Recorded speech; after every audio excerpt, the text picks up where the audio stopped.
بل یہاں پر میں 3 وظیفے ایسے بتاؤں گا انشاءاللہ جو ٹاپ آف دا لسٹ 3 وظائف ہیں مصیبت اور پریشانی میں تکلیف دور کرنے کے لیے، سنت وظائف آپ صلی اللہ علیہ وسلم کی طرف سے تعلیم فرمائے ہوئے۔ پہلا وظیفہ ہے یہ لا الہ الا انت سبحانک انی کنت من الظالمین کا۔ لا الہ الا انت سبحانک، نہیں ہے کوئی معبود سوائے تیرے اور تو پاک ہے اللہ، تو غلطی کر ہی نہیں سکتا۔ انی کنت من الظالمین، بے شک میں ہی خطا کار ہوں، میں ہی ظلم کرنے والا ہوں، میں ہی غلطی کرنے والا ہوں۔ جامعہ ترمذی میں انٹرنیشنل نمبر کے مطابق 3505، مشکات میں 2292 نمبر یہ حدیث ہے، اور قرآن حکیم میں تو ہم پڑھ چکے ہیں سورۃ الانبیاء آیت نمبر 87 اور 88 میں آپ صلی اللہ علیہ وسلم نے ارشاد فرمایا کہ یونس علیہ السلام نے مچھلی کے پیٹ میں اپنے رب کو ان الفاظ کے ساتھ پکارا تھا، لا الہ الا انت سبحانک انی کنت من الظالمین۔ اور پھر آپ صلی اللہ علیہ وسلم نے فرمایا کہ جو کوئی شخص اپنے کسی بھی معاملے میں، کسی بھی پریشانی میں اس دعا کے ذریعے اللہ کی طرف متوجہ ہو، اللہ تعالیٰ اس کی دعا کو قبول فرما لیتا ہے۔ اور قرآن میں بھی آ گیا نا کذالک ننجی المؤمنین، اور کتنا بڑا فتویٰ آیا میرے بھائیوں سورہ الصافات 143 144، فلولا انہ کان من المسبحین، اگر یونس ہمیں ان الفاظ میں ہماری تسبیح نہ کرتا، للبث فی بطنہ الی یوم یبعثون، تو مچھلی کے پیٹ میں قیامت تک مچھلی کے پیٹ میں رہتا اگر اس طرح نہ ہمیں پکارتا، اس کی قبر مچھلی کا پیٹ بن جاتی۔ یعنی یہ اتنا عطاب، اور وہ دور ہو گیا اس دعا سے، بہت بڑے اسماء اعظم میں سے ہے۔ تو یہ بہترین دعا، بہترین وظیفہ، اسماء اعظم میں سے بہترین چیز، اور سب سے بڑھ کر جو میں نے بات کی کہ بہترین استغفار، اللہ سے توبہ مانگنے کا بہترین سے۔ آپ دیکھیں اللہ تعالیٰ کی کوالٹی کو کس طریقے سے انہوں نے اپنے لیے جو ہے وہ ذریعہ بنایا نجات کا۔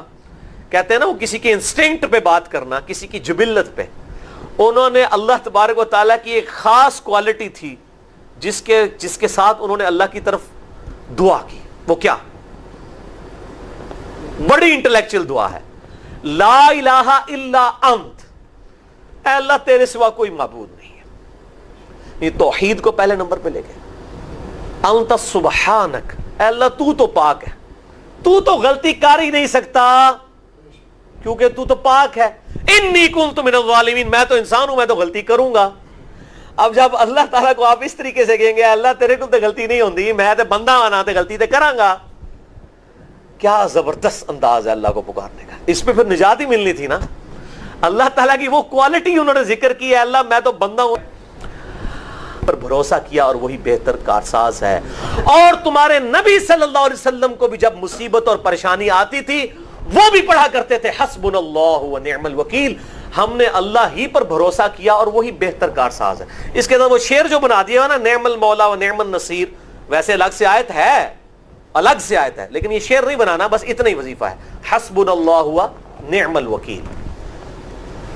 اور یہ جو انہوں نے کہا کہ نبی صلی اللہ علیہ وسلم بھی یہ کہتے تھے، اس کا ذکر الحمدللہ قرآن میں بھی موجود ہے، اس سے بھی بڑھ کر سورہ آل عمران کی 173 نمبر آیت میں ہے کہ جب نبی صلی اللہ علیہ وسلم اور آپ سازشیں کر رہے ہیں تو نبی اور اہل ایمان نے پکارا حسبنا اللہ و نعم الوکیل۔ تو حسبنا اللہ و نعم الوکیل قرآن کی آیت بھی ہے، اور یہ ہے وہ آیت، وظیفہ قرآن میں آیا ہوا ہے یہ، آل عمران 173 اور صحیح بخاری 4563۔ اور مجھے بڑا وجد آیا کہ ابراہیم علیہ السلام کو جب آگ میں پھینکنے لگے تھے انہوں نے اس وقت اللہ کو ان الفاظ کے ساتھ پکارا حسبنا اللہ و نعم الوکیل۔ اچھا یہ جتنے بھی وظیفے ہیں نا میرے بھائیوں، ان کا فائدہ اسی وقت ہے جب آپ کو ترجمہ بھی ان کا آتا ہوگا، ورنہ آپ روزانہ جتنی مرضی تسبیح کھینچتے رہے کوئی فرق نہیں پڑے گا۔ اس لیے میرا ایک پرسنل مشورہ ہے کہ جب بھی یہ وظیفے پڑھیں نا آپ، اردو ترجمہ بے شک آتا بھی ہونا، ایک دفعہ اپنی زبان میں اس کو ریپیٹ کریں، یعنی آپ پڑھیں حسبنا اللہ و نعم الوکیل، میں نے اللہ ہی پر بھروسہ کیا اور وہی بہتر کارساز ہے۔ آپ دیکھیں یہ صوت القرآن چینل میں جب وہ عربی چل رہی ہوتی ہے، جیسے ہی وہ مراج الدین خان کا ترجمہ شروع ہوتا ہے نا، کیسے کب کبھی طاری ہو جاتی ہے، کیونکہ ہماری زبان میں بات ہو رہی ہوتی ہے نا۔ عربی ایویں تو نہیں قیام اللیل میں رو رہے ہوتے، ان کی زبان میں بات ہو رہی ہوتی ہے، اپنی زبان کا اثر ہوتا ہے۔ اسی طریقے سے آپ لا الہ الا انت سبحانک انی کنت من الظالمین، یا حسبنا اللہ و نعم الوکیل، یا حی یا قیوم برحمتک استغیث، جو بھی وظیفے پڑھیں نا، ایک دفعہ ان وظیفوں کو جب آپ الگ سے دعا مانگ رہے ہوں اس وقت اس کو آپ اپنی زبان میں بھی دہرائیں، اور اس کے لیے کوئی تسبیح نہیں کھینچنے کی ضرورت کہ آپ نے اتنے 100 دفعہ پڑھنا ہے. تسبیح تو ویسے ٹھیک ہے، وہ آپ استعمال کر سکتے ہیں، لیکن آپ چلتے پھرتے اٹھتے بیٹھتے ہر وقت جس حالت میں بھی، اور صحیح مسلم میں حدیث ہے کہ یہ جو وظائف ہیں ان کے لیے تو کوئی وضو بھی کیا، غسل بھی پروٹوکول نہیں ہے. اب عائشہ کہتی ہیں نبی صلی اللہ علیہ وسلم حالت جنابت میں بھی اللہ کو یاد کر لیا کرتے تھے. صحیح مسلم میں حدیث موجود ہے، جنابت والے چیپٹر میں، ہر حال میں اللہ کو یاد کرتے تھے. اور جو قرآن میں بھی دعائیں یا اذکار آئی ہیں نا، جب آپ حالت جنابت میں بھی اس کو کریں گے نا تو اس پہ قرآن کا حکم نہیں لگے گا. تو جامعہ ترمذی اور ابو داؤد میں جو حدیث ہے کہ حضرت علی کہتے ہیں نبی صلی اللہ علیہ وسلم کو حالت جنابت کے علاوہ کوئی اور حالت قرآن پڑھنے سے مانے نہیں ہوتی تھی، تو اس سے مراد قرآن کی تلاوت ہے. اگر قرآن کی دعائیں جیسے ہیں بسم اللہ الرحمن الرحیم، یہ بھی تو قرآن ہے، سبحان اللہ بھی تو قرآن ہے، الحمدللہ بھی تو، یہ اذکار جو ہے نا جب آپ اذکار کی نیت سے پڑھ رہے ہوں گے پھر یہ قرآن نہیں شمار ہوں گے، ذکر شمار ہوں گے. اور اس کے لیے نہ وضو پروٹوکول ہے اور نہ غسل کا ہونا ضروری ہے، ہر حال میں اللہ کو یاد کریں.